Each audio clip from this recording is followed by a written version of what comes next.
We have all seen the Nintendo Switch 2 Direct. We know the price of the console, we know the price of games. I'm still a bit confused with some of these different prices for Mario Kart, but then Donkey Kong is slightly cheaper. And then you've got Nintendo Switch 2 games, such as Legend of Zelda Tears of the Kingdom and Breath of the Wild. You can buy Switch 2 games, but then the carts are Switch 1, and then you have to have a download code. And then you've got other games that requires you to download some of the games from the store. It's just all very confusing. So I feel like we need to talk about this. I'm a massive PS5 gamer. I predominantly play PlayStation my whole life. I haven't played my Switch in so long. For me, I was a bit underwhelmed, I guess, with Tears of the Kingdom. I didn't really finish it. I still love my Switch, and from time to time, I will play it. I just feel like for me, there's just too many good games on PlayStation. So will this Direct make me want to buy a Switch 2? And my thoughts after that reveal, and we got some of the games, there's only about 3 games that I would want to play on this Switch 2. And for me to pay £450 plus the games like Mario Kart, which is like £75 in the UK, more in the USA. I know you guys, it's been delayed and we're going to talk about that as well. But for me, when the Switch 2 games are more expensive than the PlayStation 5, even some of the accessories, the Pro controllers more than the DualSense controller, it's just not enough for me to play. So when we did see that Direct, it did look very, very nice. I feel like the console looks amazing. I feel like it's everything everyone wanted from this. And this was a big step up, like just better frame rates. At some point you are getting 120 FPS in some games. You're getting some older games, like I said, with Zelda and stuff, hitting 60 FPS, which is so needed, faster loading times. And I think the console just looks really beautiful. I love the snap with the controllers. It's a shame it's not an OLED, but you know what, that would have been even more expensive. People have said that it does look even better than the first Switch in terms of colors and quality. I don't know about you guys. I don't think the issue is with the price of the console. Now, we know flipping how expensive things are just living wise. So 450 in the UK. I thought around 400, although it's a lot more expensive than the Switch 1, but that came out about, what was it, 8 years ago now, in 2017 was it? So for me, I don't think the price is the problem. It's the price of the games. And even with the PS5 Pro, at least Sony put the price at the end of the reveal. I didn't like the way Nintendo just left out the price for everything, which was just so weird, because I feel like when we've got console releases over the years and reveals, I'm pretty sure they've said the price at the end. And this was very bizarre that we had to go away and kind of search for the price for these damn games and console. For me, it was just very confusing. I didn't like the way they kind of did that. It's like, just commit to it. It's already going to cost that much. Just say to the people it's going to cost this much. And what else I thought was pretty nuts about this console is the fact that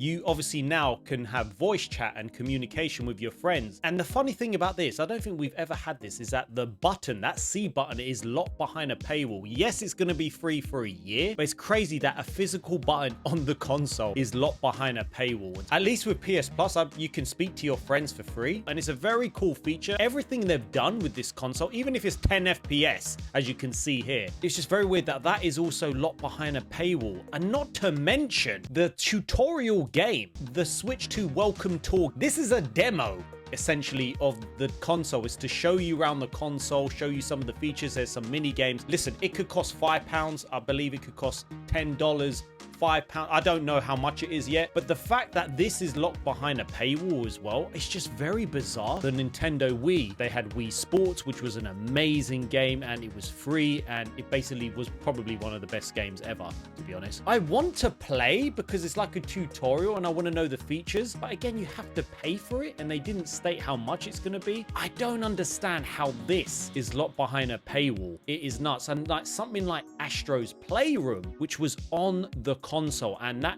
for me is a much more polished game than this. I don't think the issues with the console price, with the features or anything like that, because I think it's a very cool device, especially if you're someone who plays the Switch. The problem is with the prices of the damn game. This is absolutely nuts that we are getting to the point in gaming that we've got Switch 2 games that arguably are less enhanced, but they're costing around £69, £70, and now they've pushed it up even more, which is absolutely crazy. In the UK, you've got some of the devices here. So, but as we can see here, £75 for Mario Kart World. And it's just so bizarre how you decided to do it on a game by game basis. It's like you thought, you know what, Mario Kart is probably our best selling game ever, which it is on the Switch. No, we're going to put that up by £10. And in some cases in the USA, I believe the physical version is going for like $80 to $90 if I'm correct. You've got Donkey Kong Bonanza, $64.99. That's a game I do want to play, but I'm like, I don't know, like how long is this game for a start? But £65, okay. I can understand 65. They've always been very expensive, but £75 for Mario Kart World, which I'm like, am I predominantly going to play this with when people come over? I'm going to be playing my PS5. And then you've got Switch 2 games, which are very confusing because you look at the image. So it says the Nintendo Switch 2 edition comprises the Nintendo Switch game and the Nintendo Switch edition upgrade pack. We are essentially, what I'm taking from this is that we are getting the cartridge of the Nintendo Switch 1 version of Zelda Breath of the Wild, and then there's going to be some sort of code that it updates. I essentially thought that this was going to be a Switch 2 cartridge, but obviously I'm wrong. I'm so confused with like how they're doing it with physical releases. Some of them you need to download the game. I do believe you can sell the game, but there are some that lock behind your Switch. I'm not exactly sure. It's just very, very confusing. So obviously you've got Kirby in the Forgotten Land. So with this one, it says the same thing. So there's obviously going to be some sort of upgrade pack, and it's coming with the Switch 1 cartridge. But you take a look at some of these prices, even with the accessories, like you've got a PS5 DualSense costs around £65. Around £65 for a DualSense controller. Obviously, you've got the Pro one, which is a lot more. $65 for the Midnight Black. But then you've got the Pro controller to the Switch. And again, this one is £75. And it's like, wow. The prices for everything is just absolutely nuts. You've got the Joy-Cons. Obviously, you've got the camera for 50 quid, which I heard you can just use any camera, and I've got a few if I was to buy this. But it's just so mad how much things are costing, and it's very confusing how they're doing it with these games. Obviously, they did the live stream the other day, and it was hilarious because the comments were just spanning. Lower the price, lower the price. It was so funny. Who wants to be paying £75 for a Switch game? Switch 2, £75. Like, parents are not going to be wanting to buy this. Will £75 be the new normal for video games after Switch 2 Mario Kart? Like, God knows what's going to happen with GTA 6 now. I don't know. Nintendo's been talking about the Game World this week after they finally unveiled the details of the Switch 2. Console itself is priced similar to rivals, the PS5 and Microsoft. And for me, arguably, you get a better experience with the PS5. Obviously, if you're a PlayStation gamer. Like for me, I wouldn't want to buy a Switch 2 to play Cyberpunk, to play Elden Ring. I'll be playing those on my console. It would be for Nintendo Switch games. And like I said, for me, the only games I want to play is Mario Kart, Donkey Kong Bonanza, and Metroid Prime 4. I've never played any of the Metroid games. Like off the top of my head, those are the only 3 games. And for me, it just doesn't warrant me buying a new console that's going to be my secondary console. Mario Kart World, which has been launched alongside the Switch 2 at $74.99. Someone goes, it makes it inaccessible. It's a lot to drop on one game, said Chloe, one of the several gamers at the BBC. Okay, she told the BBC she was excited, but was concerned at the cost. I guess you could argue you're paying for a game that 4 people could play. I don't think there's no justification, personally.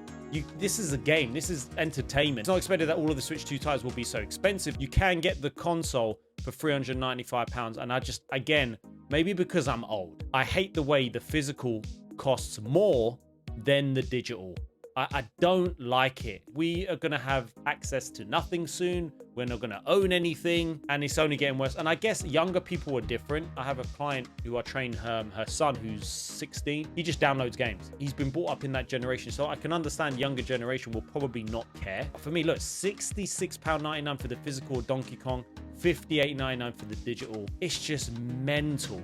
And like I said, if someone goes, I think if you're going to see a game that's going to be able to charge more, look out for when GTA 6 gets released. And that's very true. And that is the concerning thing about this Switch 2 Direct. It's overshadowed how good it was with the games. I'm like, there's only 3 for me that I would play. You'd want like a whole library. You'd want 5, 6, 7 games or Switch games. Some people will be buying it for third parties, such as Cyberpunk. They might not have a PS5. They might just have a Switch one, which I understand. But for me, I'm just like, you know what? They need more games. But it's just crazy how much this thing's going to cost and the backlash. I don't think anyone's complaining about the price of the console. I think it's down to do with the games. But obviously, if you're in the USA, obviously you would have seen as well. So the Nintendo Pulse Switch 2 pre-orders in the USA over Trump tariffs. So you cannot pre-order one now. It says that the US pre-orders would open in a matter of days. It's been forced to revise its plans. It still says it intends to launch the console on June the 5th. Nintendo confirmed the announcement applies to the US market only, so UK pre-orders will not be affected. Tariffs are taxes charged on goods imported from other countries. Japan, where the gaming company is based, is being hit with a 24% tariff, cost which the firm must swallow or pass on to consumers.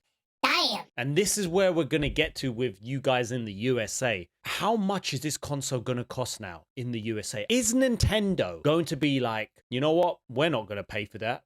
You are going to have to pay for it. Will the console price go up in the USA, which is going to be absolutely mental? I do think if that's the case, it's definitely going to affect the sales. Definitely. Who can drop that much on games? Who can drop that much on a console? It's just extortionate. I don't know what you guys think about the Nintendo Switch 2. I want to know your thoughts. Make sure you drop them below. And yeah, will you be getting one?